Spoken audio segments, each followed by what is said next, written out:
Halo fashion people, welcome to my YouTube channel. Di channel kali ini aku akan membahas tentang fashion, termasuk tren, history, dan gosip-gosipnya. Di video pertamaku ini, aku akan membahas tentang sejarahnya brand Chanel. Chanel termasuk high-end brand yang memproduksi barang-barang fashion, termasuk baju, topi, sepatu.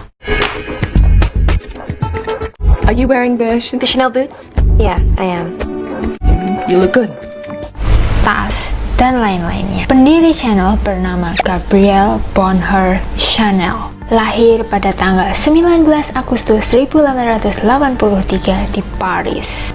Ayahnya yang merupakan pedagang keliling yang bernama Albert Chanel memiliki kekasih yang bernama Eugenie Jean Devol. Albert Chanel dan Eugenie menikah setelah beberapa tahun melahirkan Chanel. Ketika itu, mereka belum mempunyai rumah tetap untuk tinggal. Kadang mereka menetap di sebuah peternakan, kadang juga mereka menetap di sebuah lahan kosong bekas orang lain. Ibu Coco adalah seorang pencuci baju. Di sebuah rumah sakit, Ibu Chanel meninggal ketika dia berumur 30 tahun. Meninggal karena bronkitis. Dan saat itu Chanel berumur 11 tahun. Ayahnya keteteran, lalu Chanel dititipkan di sebuah panti asuhan. Di panti asuhan itulah Chanel diajari cara menjahit. Menginjak dewasa, Chanel bekerja sebagai tukang jahit di sebuah toko. Ketika orderan jahitan di tempat kerjanya itu sepi, Coco Chanel bernyanyi di sebuah klub malam.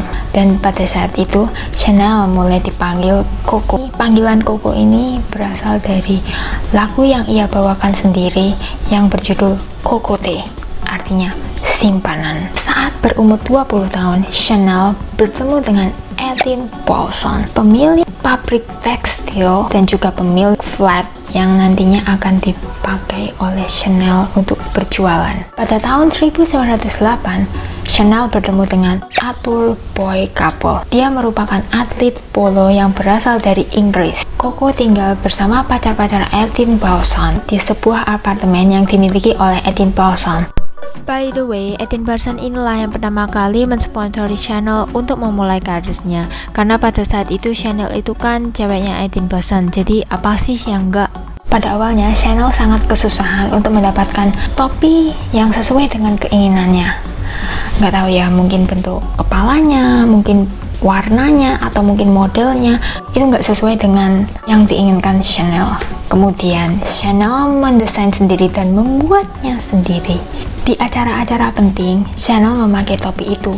Dan kemudian pacar-pacar Etienne Paulson yang tepatnya ya satu circle sama Chanel itu, mereka tertarik pada desainnya Chanel. Kemudian banyak sekali pelanggan-pelanggan Chanel yang berasal dari pacar-pacarnya Etienne Paulson. Pacar-pacarnya Etienne Paulson itulah yang mempromosikan brand Chanel lebih luas lagi, dan tentunya di kalangan sosialita pada saat itu. Pada tahun 1910, Etienne Paulson dan Chanel putus, kemudian melanjutkan hubungan asmaranya itu dengan Arthur Boy Capel. Di tahun yang sama, Chanel membuka toko pertamanya yang bernama Gabrielle Chanel.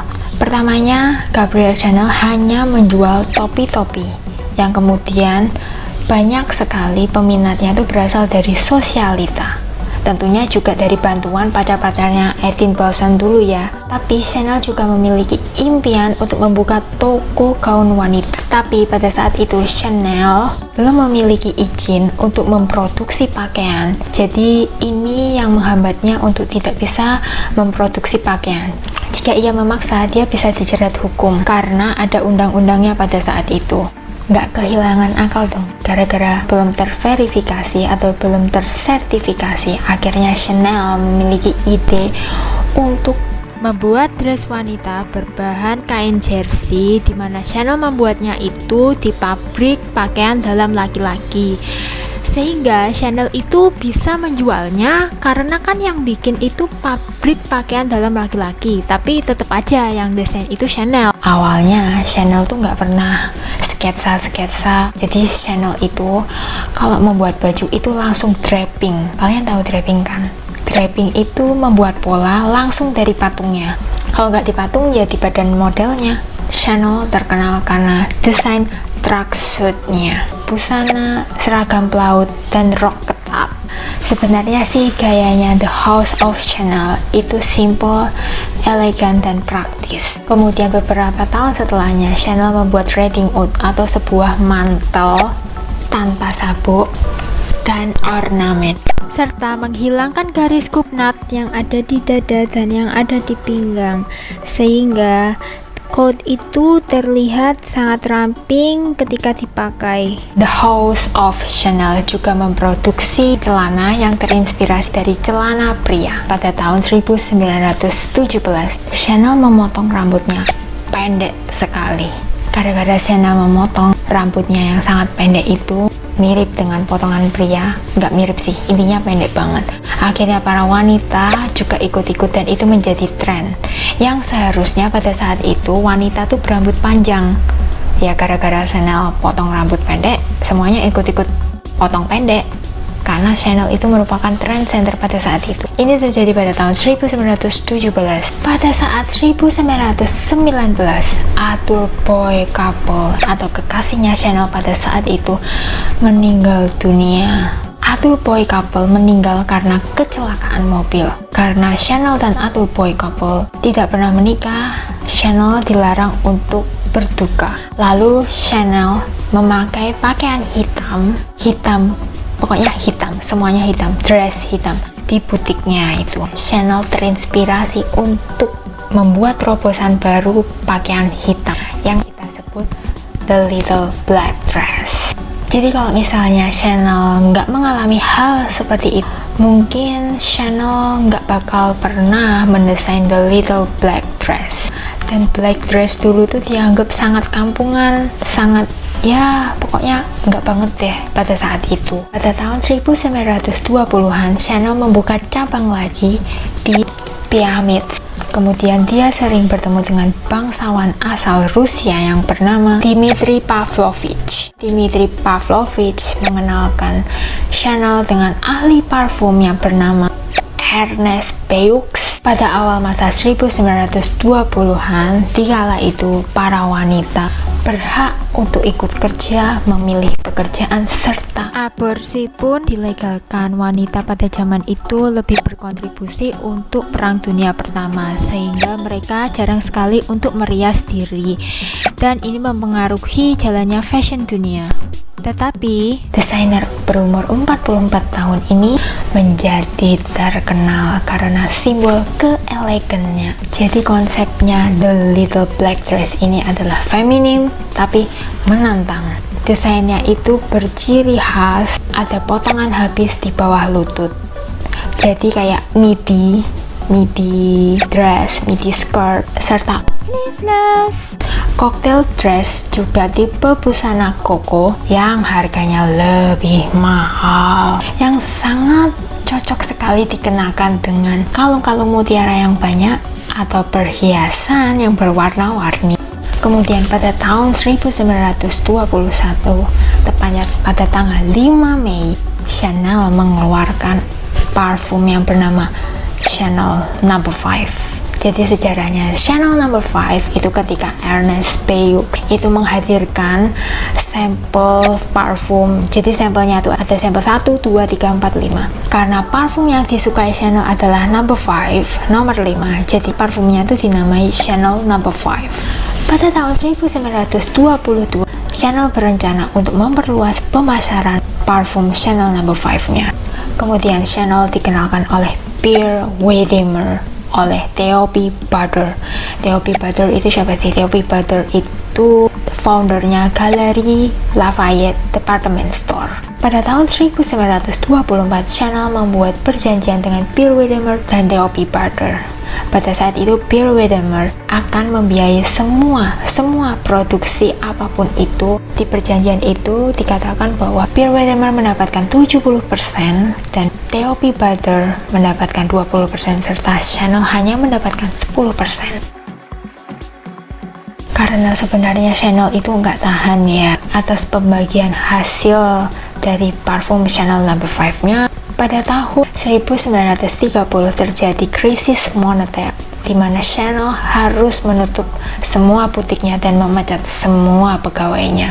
Pada tahun 1935 sampai dengan 1941, Chanel memanfaatkan situasi karena pada saat itu terjadi Perang Dunia Kedua. Pierre Weddermer itu adalah seorang Yahudi. Jadi pada saat itu Nazi itu kan benar-benar menjajah orang-orang Yahudi ya. Sehingga ini adalah satu-satunya kesempatan emas yang dimiliki Chanel untuk mengambil seluruh penghasilan parfum Chanel No. 5-nya. Tetapi ternyata Pierre Weddermer sudah mengalihkan kendali penuhnya itu ke orang Kristen yang bernama Felix Amiot. Kemudian pada saat Perang Dunia Kedua usai, rencananya kendali itu akan diberikan lagi ke Pierre Weddermer. Pada saat itu penduduk Jerman tinggal di Perancis dan kemudian Chanel tentunya menjalin hubungan asmara lagi dengan perwira militer Jerman yang bernama Hans Gunther van Dinglatch. Selama perang, Chanel tinggal di Hotel Ritz yang sebenarnya itu nggak boleh ya, hanya orang-orang penting aja yang boleh tinggal di situ. Tapi karena Chanel, why not? Setelah perang, Chanel diinterogasi atas hubungannya dengan perwira Jerman itu dan diduga sebagai kolaborator dan sebagai pengkhianat oleh negaranya sendiri. Akhirnya Chanel meninggalkan Paris dan pergi ke Swiss. Sampai umurnya 70 tahun, akhirnya Chanel kembali lagi ke Paris dan comeback. Dia memulai mendesain-desain lagi. Saat dia kembali ke Paris, banyak sekali desainer-desainer muda yang mulai bermunculan. Salah satunya adalah Christian Dior, di mana dia mengatakan hanya dengan sweater hitam dan 10 deret permata yang ditata, Chanel bisa merevolusi fashion. Setelah perang usai, Christian Dior membuat sebuah gaun dengan nuansa penuh dengan bunga dan diberi nama Crinoline. Kemudian Chanel merasa lucu dengan koleksinya Christian Dior itu karena terlalu hyper feminim atau terlalu feminim banget.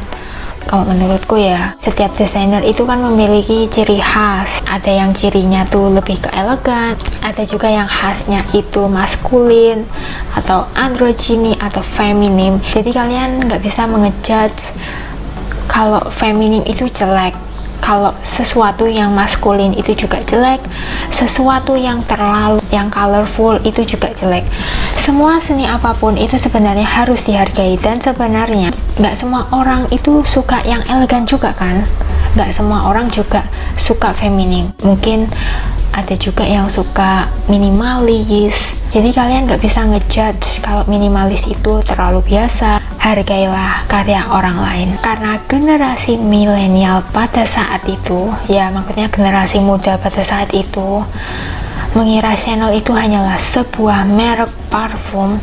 Akhirnya Chanel mengikuti industri fashion lagi. Namun Coco Chanel pada saat itu tidak memberikan desain yang fresh atau desain yang baru. Jadi yang dipakainya itu desain-desain yang lama. Justru itu sih kelebihannya Coco Chanel. Coco Chanel tetap mengabadikan keoriginalan desainnya itu. Mungkin butuh sedikit inovasi untuk membuat desainnya itu lebih fresh. Pada tahun 1955, Chanel meluncurkan tas yang dinamai tas 2.55. Jadi sejarahnya itu ketika Chanel merasa lelah membawa handbagnya sendiri dan kemudian dia memutuskan untuk membuat tas sendiri. Lalu tas ini terinspirasi dari tas tentara yang dikembangkan menjadi tas flat bag. Liningnya yang berwarna merah tua ini mengingatkan warna seragam panti asuhan ketika Chanel tinggal di sana. Lalu resleting ini gosipnya ya, katanya digunakan Chanel untuk menyimpan surat cintanya. Lalu rantai strap ini mengingatkan rantai kunci yang dibawa para pengasuh biarawati di tempat ia tumbuh. Dan locking atau kunci ini mengartikan bahwa Chanel tidak pernah menikah. Karena Chanel terkenal gak mau ribet, simple, praktis, dan elegan, akhirnya Chanel menciptakan sepatu yang praktis tapi elegan dan bisa dipakai ketika pagi sampai malam. We step out in the morning in beige and black. We eat lunch in beige and black. We go to a cocktail party in beige and black. One dresses for morning to night. Warna beige membuat kaki terlihat panjang dan hitam di ujungnya membuat kaki terlihat ramping dan melindungi sepatu dari kerusakan. You know, kan biasanya sepatu itu rusaknya itu kan di ujung-ujung. Lalu Chanel berangkat ke Amerika untuk memasarkan the little black dress-nya. Untungnya di sana masyarakat Amerika sangat menerima the little black dress-nya itu. Kemudian Chanel menciptakan the pink Chanel yang dipakai oleh istrinya John F. Kennedy ketika John F. Kennedy ditembak pada saat arak-arakan. Dress itu berwarna strawberry pink berbahan kain wool dan kerahnya itu terinspirasi dari kerah seragam pelaut. Pada tanggal 10 Januari 1971, Chanel meninggal dunia karena serangan jantung. Uniknya, di tempat dia tinggal, di sana ada lemari. Di lemari itu terdapat 3 pakaian terbaik yang pernah dia desain selama ini.